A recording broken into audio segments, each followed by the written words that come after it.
ये अभियान लगातार चल रहा है और अभी पिछले 1 साल के अंदर 1000 से ज़्यादा जो गौवंश है वो गौशालाओं में छोड़ा गया है।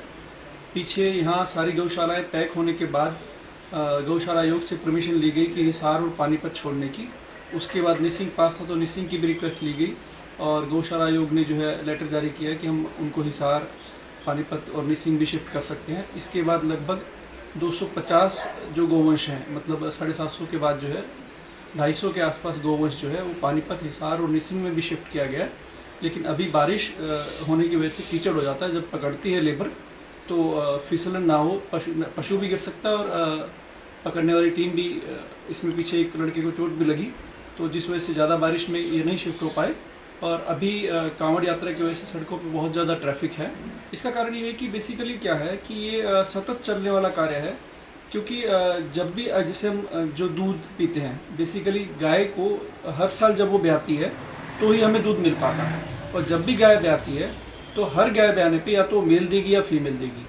फीमेल तो लोग रख लेते हैं लेकिन मेल को वो सड़क पे छोड़ देते हैं। एक तरह से ज़िले में जितने हज़ार पशु हैं, पशुधन है, गाँव में अक्सर ज़्यादा है या डेयरियों पे है, तो वो सब जब भी हर साल उसको ब्याएंगे तो जो मेल पशु होता है उसको खुला छोड़ देते हैं।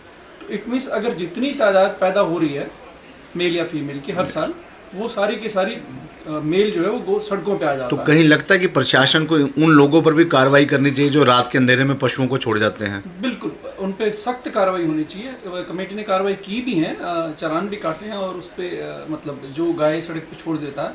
लेकिन ये आइडेंटिफाई जो मेल पशु होते हैं वो आइडेंटिफाई नहीं हो पाता, जिस पे टैग नहीं है वो आइडेंटिफाई नहीं हो पाता कि वो किसका है। अगर कोई टैग लगा पशु सड़क पे आता है तो उसका चालान भी होता है और वो प्रॉपर प्रोसीजर से, अगर कोई पशु यहाँ से गौशाला भी छोड़ा गया तो बाकायदा कमेटी का चालान फीस जमा कराने के बाद ही वो गौशाला से वापस ला पाता है और उस टैग नंबर की एंट्री होती है। तो हम मान सकते हैं कब तक जो है सड़कों से पशु मुक्त नजर आएंगे? यूँ लगा लीजिए कि अभी कांवड़ 23 तारीख को जो है जल चढ़ जाएगा। उसके बाद यूँ लगा लें कि अगले 1 महीने के अंदर गौवंश जो है वो शिफ्ट हो जाएगा, क्योंकि अब जो है हमारे पास ऑप्शंस हैं हिसार, निसिंग और पानीपत छोड़ने के। वो हमारे हेल्पलाइन नंबर पे भी डाल सकते हैं, वहाँ फाउंडेशन के हेल्प नंबर पे और कमेटी के नंबर पे भी। बेसहारा पशु हैं, इन्होंने इतना आतंक मचा रखा है। राज शांति नगर 5 नंबर गली से अरोड़ा जी का फ़ोन आया, उन्होंने एक वीडियो भेजी।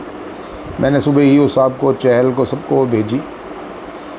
मैं रात एक शादी में जा रहा था, LNJP हॉस्पिटल के बाहर कम से कम 50 पशु सड़क के बीच में बैठे थे। कल्याण नगर, आज़ाद नगर, शांति नगर, अगर आप देखो हर गली, एक भी गली ऐसी नहीं है जिसके अंदर सैकड़ों की तादाद में पशु नहीं घूम रहे। और सिर्फ यही एरिया नहीं, पूरे शहर के अंदर ये एक बड़े हादसे को हम न्योता दे रहे हैं। सरकार को चाहिए कि इसके ऊपर बहुत जल्दी कार्रवाई करें, गौशालाओं से और जगह बात करके या कोई जगह लेके उसके अंदर उनको एक जगह पे इकट्ठा करके छोड़ा जाए, नहीं तो किसी दिन ये बहुत बड़ा हादसा होगा। उसके बाद प्रशासन फिर भी जागता नहीं। इतना होने के बाद, इतना कहने के बाद अशोक उड़ा विधायक ने, शहर के हर गणमान्य व्यक्ति ने, हर पार्षद ने इस बात के लिए हाउस की मीटिंग में भी ये बात उठाई, पर इनका कोई ध्यान नहीं। इतनी निकम्मी सरकार है, इतनी निकम्मी सरकार है, झूठ बोलने के अलावा काम ही को नहीं करते, सिर्फ झूठ। सड़कें टूटी पड़ी हैं, सड़कों पे खड्डे हैं चारों तरफ। हमारे कल्याण नगर के अंदर 100 फुटा रोड है, 1.5 साल के अंदर वो 3 बार इन्होंने बनाई, 3 बार उसकी पेमेंट हुई। आप वहाँ जाके देखेंगे पूरी सड़क बिल्कुल टूटी पड़ी है। मैंने उसकी फ़ोटो खिंचवाई है, मैं कल उसकी शिकायत भी करूँगा DC साहब से। सांडों की तो बहुत ही बड़ी समस्या है भाई। बड़े बुढ़े भी हैं, बाहर बैठे रहते हैं कुर्सियों पे, तो अचानक पीछे से आके, पहले भी एक बहन है हमारे आगे, ये पंडित जी है ना, आप मास्टर नहीं है आपके घर के सामने, तो बैठी थी, उनके भी इतनी ज़ोर से मारा और वो चेयर से नीचे गिर गए। सांडों का कोई भरोसा नहीं है कब आ जाए, और बच्चे भी सेफ नहीं है। और देखो रात की बात है, ये गाड़ी हमारी सामने खड़ी है, इस पे सांड चढ़ गया, तो ये इसकी रोकथाम करी जाए। तो मैं तो इतना ही कहना चाहूँगी। अपील करेंगे प्रशासन से, क्या अपील करेंगे? ये अपील करेंगे कि सांडों को रोका जाए। कहीं इतनी सारी गौशालाएँ बनी हुई हैं, उसमें छोड़ो। गलियों में बुरा हाल, सफाई लोग कर करके मर गए। जमादार तो ऐसे दे रखे हैं जो सफाई नहीं करते, घर वाले ही करते हैं सारी सफाई। हमारी गली फिर भी साफ़ रहती है, लेकिन इस सांड की वजह से बहुत बुरा हाल है हमारी गलियों का।